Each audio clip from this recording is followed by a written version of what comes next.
Lions TV, we are sponsored by Regal Elevators and Lifts Consultants Limited, a company that is owned and operated by a Millwall fan, just like every single one of the sponsors that you can see on the screen right now. If you are going to do a bit of business in 2021, then please keep it in the Millwall family by checking out all of our sponsors' website links in the description below. This is your preview show for Saturday's trip to sunny South Wales. We face the second biggest club in Wales on Saturday. That is, of course, Cardiff City. They're off to a good start. Let's start out by taking a look at how we could possibly get something from this match. At this point, I would usually give you the team that I think Gary Rowett would pick.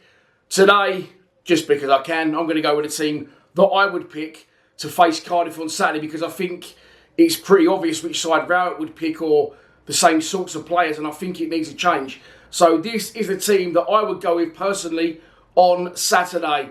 Bolkowski in goal, Just. Cooper, Daniel Ballard, Ryan Leonard, Danny McNamara, right wing back, Scott Malone, left wing back, Billy Mitchell and Mikael Kieftenbeld in the centre of midfield, with Jed Wallace in a 10 in support of Benica Fobe and Matt Smith. That is the team that I think will get us 3 points in Wales on Saturday. I've said Bolkowski Just, and I realised that I could get a bit of what the fuck are you on about for that? Not hate, but a little bit of people saying, not sure about that one.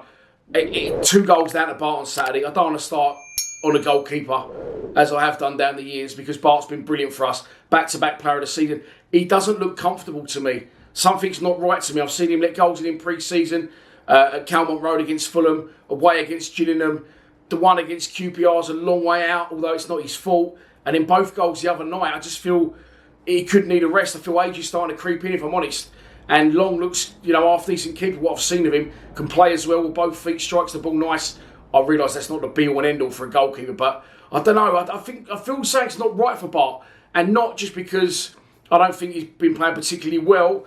I think that he will benefit from a break. Right wing back Danny McNamara, surely now that will be the last we see of Marlon Romeo, giving him competition for his shirt. The 3 centre-backs, Murray Wallace, again, I love him, but surely his confidence will be low after the other night. Look, he is brilliant for us, but class showed against him, against Fulham on Tuesday, and he was taken apart, and I feel that he could benefit from a rest. I'd bring Ballard into the middle of the back three and put Ryan Leonard on the right side of a back three, just to give Murray a rest, and Ryan Leonard's very, very good in that back three. Not so much as a right back, because he hasn't got a lot of pace, but in that back three, I feel he shone last season. Central midfield, Kieftenbeld and Billy Mitchell.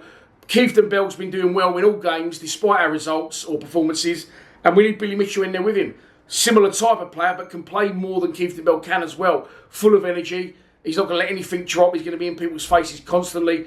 And not only can he break play up, but he's good on the ball. He keeps the ball. And towards the back end of the last season, I feel when Rowett really turned the corner and we started putting some great performances, it was Billy Mitchell, Scott Malone, Jed Wallace and Mason Bennett. There might be someone I'm leaving out in all that, but the way them 4 combined was brilliant towards the back end of last season, and I'm not sure what Billy Mitchell's done to not be starting these games. So I think him and Kieftenbeld in midfield. Then I put Jed Wallace in a 10. Yes, I would drop Saville out, because he's living off a reputation at the minute, in my opinion, and he's not done enough. Yes, he scored against Portsmouth, but that's the League Cup. I don't really give a fuck about the Carabao Cup, so I need to see Saville do more in the division, and he's in there on reputation more than merit, in my opinion. And then up front, Afobe, who's really, really growing on me, and Matt Smith. I realise Matt Smith won't last the 90. That's absolutely fine, but the way, I know Afobe's goal was a fluke, but what I have said in previous games is when Matt Smith goes up for the headers, people aren't getting in the right positions coming off him. And I know Afobe, as I said, it was a fluke, but he was completely in the right position. I'd also have Ben Thompson on the bench in front of George Evans, because Thompson at least would be in people's faces. He wouldn't have stood for that on Tuesday, as wouldn't have Billy Mitchell. And I feel bringing on George Evans was just a nothing move, because he hasn't got, a lot of energy, and he wasn't going to affect that game in any sort of way against Fulham on Tuesday. So that is the team that I would go with. 2 recognised strikers. Jed back in a 10. He doesn't like playing wide anymore. I think that showed on Tuesday. Jed back in a 10 where he can pull the strings. I've been saying that one for 5 years. 2 recognised strikers, Billy Mitchell and Kieftenbeld.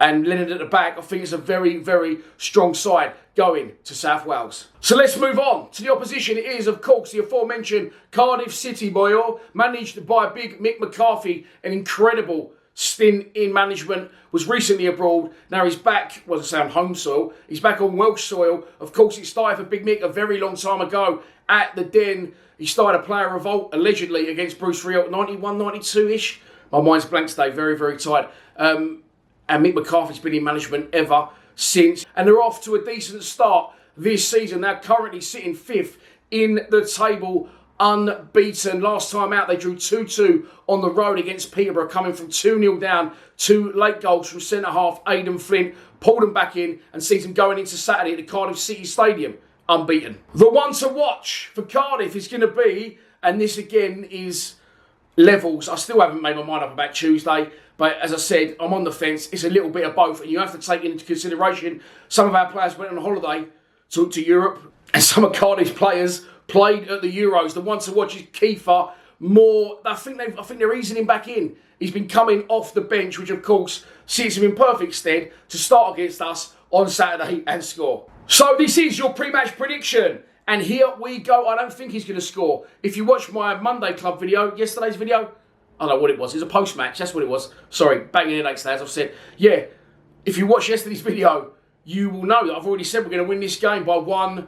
I think we drew 1-1 there last season, put in a good shift, and I just think the time is right for us to go away. Rowett slightly under pressure, especially from fans, fan pressure, not me personally.